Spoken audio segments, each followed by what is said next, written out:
আবার বিশ্বনবী বললেন জুমার দিনটা এমন দিন, এই দিনে আল্লাহর পক্ষ থেকে বিশেষ ফেরেশতারা মসজিদের সবগুলো দরজার মধ্যে দাঁড়িয়ে যায় এবং জুমার নামাজের আগ দিয়ে খতিব সাহেব আসার আগ পর্যন্ত লিখতে বসে যায়।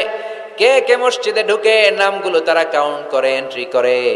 সর্বপ্রথম জুমার সালাত আদায়ের জন্য যে মসজিদে ঢুকে আল্লাহর রাস্তায় উট কুরবানি করলে যেই সওয়াব, ওই ব্যক্তির আমল নামায় আল্লাহ ওই সওয়াব দান করে দেয়।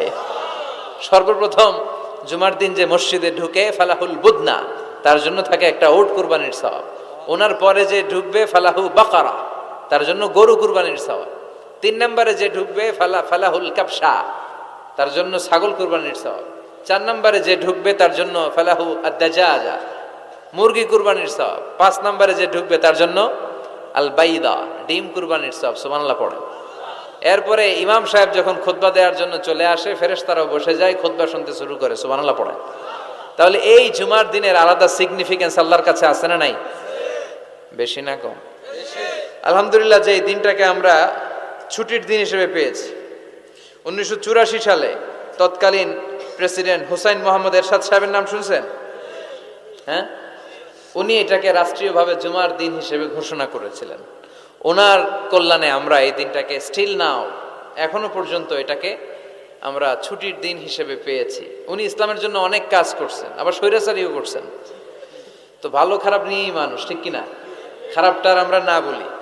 আল্লাহ তোমার এই বান্দার এই ভালো কাজটাকে তুমি কবুল করো। পৃথিবীর অনেক মুসলিম দেশেও এই শুক্রবারকে, এই জুমাবারকে তারা ছুটির দিন রাখতে পারে নাই। ইভেন মালয়েশিয়া, ইসলামের জন্য তারা অনেক কাজ করে, কিন্তু তাদের সাপ্তাহিক ছুটির দিন হচ্ছে রবিবার। সানডেতে তারা উইকেন্ড পালন করে।